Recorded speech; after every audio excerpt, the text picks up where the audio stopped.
Have you been thinking about creating a product as a creator? We should talk. Before we do, we need to go get something. The shortest answer, it's hard. It's very, very difficult, especially because so many creators now are launching CPG brands. This candy brand that I started 5 years ago, sour sugar. The one that I'm actually pretty sad about is the end of my coffee company, Bankroll Coffee. The first weekend we did over $100,000 in sales. We sold out of everything, $30,000 to $40,000 a month in revenue. I mean, you see a thing, and then they nosedive, they go up and down. However, everything beyond that point proved to be extremely difficult. So what's happening and why, with all of the audience these people have, are the products still failing? And more importantly, what can everyone else learn from them and their experiences, their mistakes, so that they don't go down the same path? Figure that out. I need to do a bit of research and I need to call Ken. Why would you even get into making a physical product? Well, it's pretty simple. You might see the big dogs doing it and think, I want to get in on a piece of that action. Or you might just be exhausting the other revenue streams that a creator typically faces. So the path most creators are going to go through is you're going to start with ad revenue or like a partner program on TikTok or Instagram. And then once you've got that money coming in, you're probably going to start hiring because there's a lot of work to do. That sort of revenue stream isn't going to sustain the business because you've started to introduce overheads. That level of income isn't going to cover it anymore. So then you're going to go into sponsored videos, ad reads, brand deals, and that's going to make you even more money, but the business is going to have to grow again. Whether you need someone in business development, an assistant, whatever it might be, you're going to get to a point where you feel like brand deals have also been exhausted. And the next logical path is to create your own product. There's two typical ways. There's a direct-to-consumer model. You know the stuff, order online, package delivered to your house, you get the product. And then more recently, it seems like creators are going beyond direct-to-consumer into actual consumer packaged goods that are stocked on store shelves. This is where the entire thing blows up, and it's also where I'm going right now.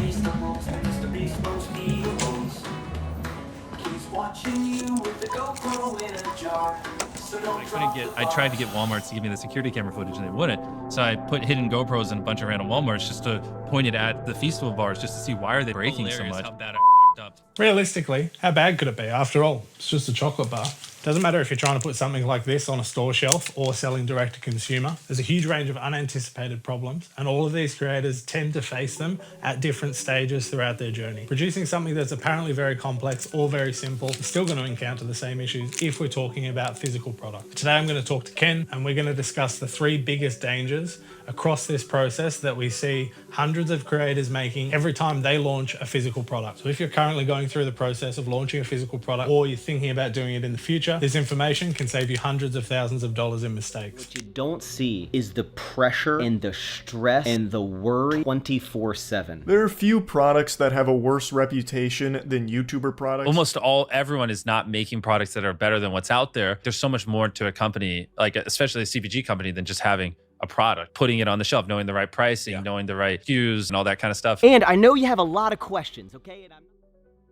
First mistake creators make is severely underestimating what it takes to run a physical product business. There's a huge knowledge gap between being a content creator and running a CPG business. The marketing distribution model of a creator, of gathering attention, building an audience, building a community, easy to get confused thinking that you're good at everything because you're good at that. But most of the failures that you see out there, usually because not only have they overestimated their ability to do one thing, meaning that they're good at another thing, but it's completely pulled their focus in 2 directions. You're never going to beat one of those people if you're the person that's split across the 2 different offerings. You're going to take your eye off the ball in one direction. And on the surface, it sounds like a great idea to create those products. But when you reach a certain size and scale, there are a lot of hidden problems. You can relate this to so many other things. It's like even just business. It's like, that looks really cool. But until you get into the problem, it's that curve, right? And then you get into the valley of despair. There's a lot more to this than what I know. Oh, this is actually really hard. Yeah, this is hard to sell physical goods. Business is very different to being a content creator. Even if you have a content creation business, all the different departments,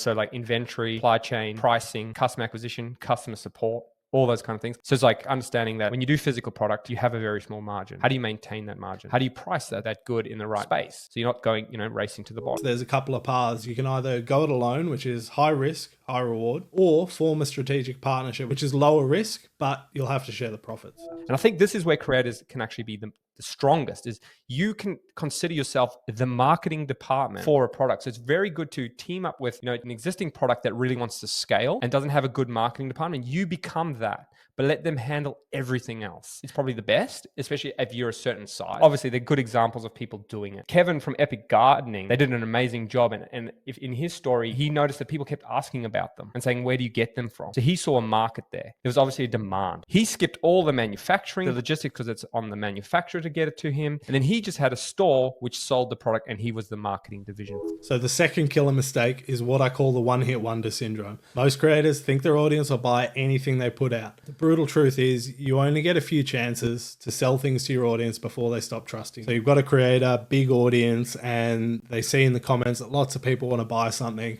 and they launch the first product. The first product sells really well short term. In the creator's mind, they're a massive success. They might have done $200,000, $1 million even in the first launch, first couple of weeks, but they underestimated after sales support. They underestimated returns, issues with shipping damaging the product, issues with a supplier not being able to fulfill the demand and keep stores stocked. There's 1,000,001 reasons why these things can fall apart. And every time they fall apart, for one person, you've probably lost or tarnished their trust. Quality of product's great, but customer support. The quality of your customer support will basically determine your success. If you don't have good customer support, you're done. If something goes wrong, how quickly can you fix it? If you made a mistake, if you were able to fix that mistake quickly, a failure can actually turn into a really good thing if you can handle that properly. But a lot of people fail here. But if the product comes and it doesn't deliver, it's broken, it got dented, it got scratched, the chocolate melted, whatever it is, how quickly can you turn that around? Now, as a creator, you don't have much control there, right? You're busy making videos, you're thinking about content. How can I do the next good video that's going to push sales? But if the team behind you are not interested in it, or they don't have experience in it, because you could be really good at manufacturing product, but really bad at customer support. Like, they're not the same thing. And I think this is when you've built a big business, you understand the different departments and how important those things are.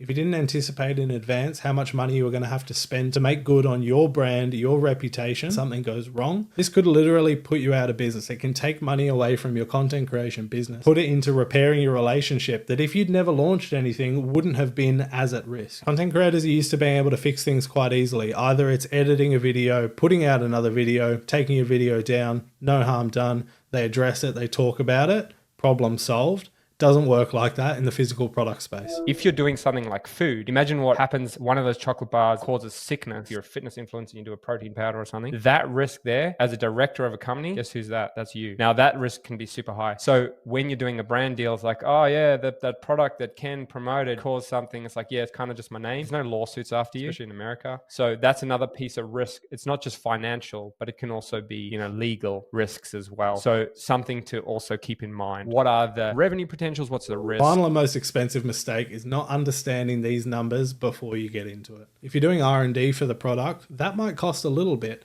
but most of the hidden costs, they're lying in production, distribution, logistics, after sales support, and about 20 other things that no one would ever think of coming from a creator space. There is not enough time in this video before you get bored and switch off and the retention graph goes like this for me to explain every single term, every hidden cost, and everything there is to go in consumer packaged goods. But when I was researching this video, I looked really deep into it. Maybe it's because I'm a masochist, maybe I just like learning, whatever. Put it all together into a PDF that you can access. The link's down in the description, completely free, and it goes over everything a creator should be aware of before they start approaching this. And this covers whether you're planning on going it alone or going with a partner. You want to know all of this terminology, all of these things before you come into it. So even if you are looking at partnering with someone, you want to know the right questions to ask. You've got to have a little bit of information about it. And there's something like 13 or 14 chapters of information that I put into this PDF completely free. So if you want to get that, that's in the description. Talking about the breakdowns of profits across whether you should do it yourself, go with a partner. When I say the costs can get out of control, we're not just talking about getting zero. We're talking about negative. We're talking about it taking money out of your other businesses, out of your family accounts, whatever it might be. So first up, we're looking at product development and R&D. This could be as cheap as $50,000 with a good consultancy firm. It could be as much as, I think from memory, Ali Abdaal's keyboard cost him like $250,000 before he sold a single unit. Initial manufacturing run might be $100,000, depends how many you're making, depends what you're making, obviously. Packaging, design, and printing, that could be another $20,000. And then most likely you're gonna get a thing produced overseas. You're gonna have to ship it into the country that you're operating in. Keep in mind that as a creator business, probably gonna be disappointing people from other countries that you have an audience in when you don't also offer it there. But you should probably try and keep things simple and keep it to one continent to start with anyway, even though you're gonna upset people that can't get it or have to pay an absolutely outrageous amount for shipping sometimes. Then you've got inventory storage. So if you don't have space to store it, you're going to have to pay somewhere to store it. And that includes your time to take it from wherever it's shipped from, probably to a depot, take it to the storage, take it out of storage when you're ready to ship it, etc. Could be looking at a long-term customer service team. Could be 10 grand a month.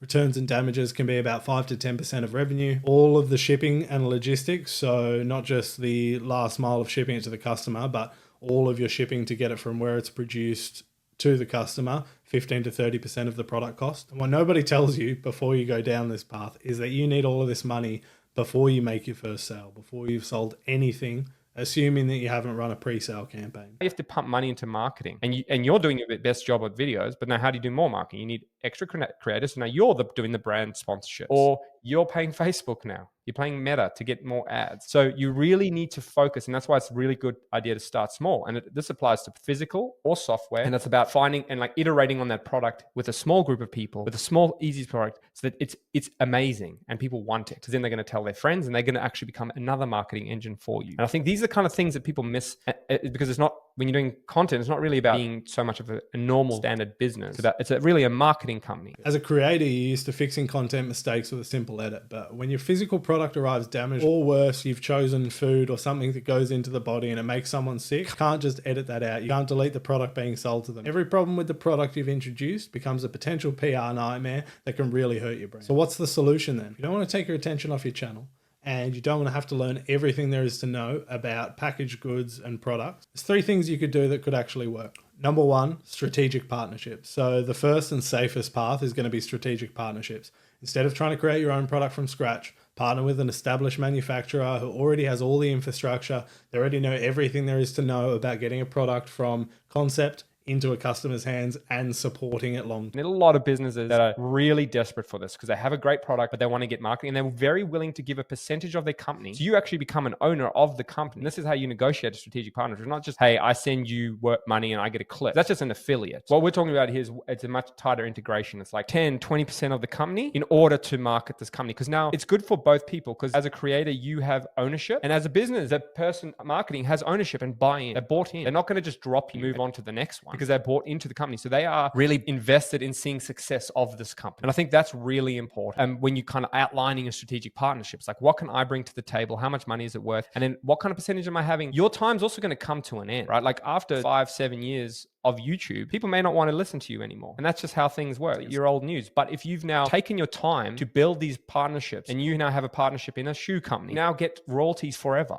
Think like Michael Jordan and Nike partnership, or Optimum Tech working with Wooting, who already make great keyboards. You don't have to start the company that makes the product. You can partner with a company that makes the product really well. Number 2 is brand deal optimization. Now, this is before you've even created a product. Optimize your brand deal. Most creators undervalue their influence, and we see a huge range. We're talking like 10x difference in pricing from a confident creator who knows what they can charge to a new creator who's unsure of what to charge. We can show you how lots of other people structure deals in another video to help you understand what you could be charging, because this one will save you ever having to go down the product path if you can make enough money from really well optimized branding. And then number 3 is doing a product launch, but doing it smart. If you're absolutely insane, you've heard all of this and you still think, I can do it, I'm going to launch my own product, here's the smart way.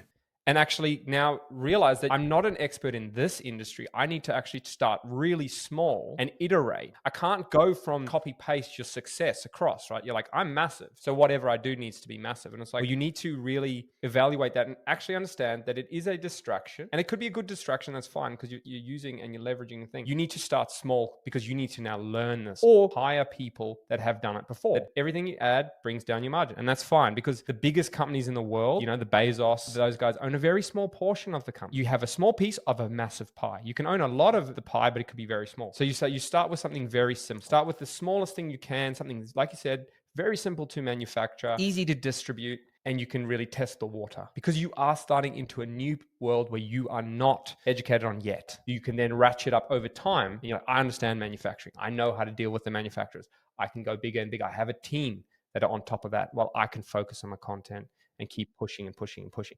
Because if you get your first product as a success, you're going to build even more trust for your brand. The last thing was a success. This thing's probably going to be a success. I'm going to buy it. But if you do the opposite, go too big, fail, you've burnt your bridges. Start really small. This is something that you need to consider the entire way through the process. A simple, single SKU product, test it in one market before expanding, preferably partner with experienced operators, someone who's built the product that you want to launch. Before you get started, have a really good understanding of what it's going to cost and build a 6 to 12 month cash runway for this business to sustain itself outside of your creative business. You want to focus on a product that has repeat purchase potential, so something that people can rebuy, something that runs out, and something that once you've developed a good enough product, you're pretty confident that someone will come back and buy it again. So the other thing that for me personally, I'd be looking at is products that you don't put in your mouth, you don't put on your skin, people don't eat, and they have as low risk to human life as possible. When you're making a product, you are going to make mistakes. Whether you partner with someone or not, I would strongly suggest that you avoid these areas for the beginning, because you don't want an accident or an oversight to cause someone physical harm. That's about the worst thing that could happen. You have to understand when you start or launch a product, you're building a business. And building a business, a lot of people just think about the end goal and like how good it's going to be, but they don't understand that a business is all consuming. It takes up all your mental energy. And I've seen this just recently. I can't remember his name. I think it's Max, but he created the sour chews in America, and he just recently sold them to Hershey's. And he did the video on why he sold. And I think it's very important, if you are trying to launch a product, have a look at that video and see what he's saying, because the reason he got out was because it was becoming too stressful. It was all consuming. He was constantly worrying about every detail of the business. And this is true. Like when you run a business, this is life, right? And it's the same when you're a content creator, that's all you think about. But by adding a business or a product to that, you're now trying to think of these two things. So you've got double the pressure. So it's very important, but you usually have a lot more risk. Problems are way more stressful because like they can end you. It's a different level. So you just have to be ready for that and understand that it's a long game. Like you don't build a product and pump and dump it very fast. It takes a long time to build a brand because you're building a new brand. Make sure you understand that. Understand why you're doing it, what the work ahead looks like. Find someone who's done it, see how they exited, and then see, is that something I'm willing to do? And if you are, amazing. I wouldn't blame you after hearing all of that if you wanted to pump the brakes and maybe optimize your brand deals. If you're interested in that, me and Ken talk about that in this video here. If by some chance you do still want to go down the product creation path, there's a link below for the PDF. It's like 13, 14 chapters. It's everything I looked up to make this video, and it'll give you a really good run through of everything you need to know, whether you're deciding to go it alone or you're going to hire a strategic partner and you just want to know what questions to ask. See you again soon.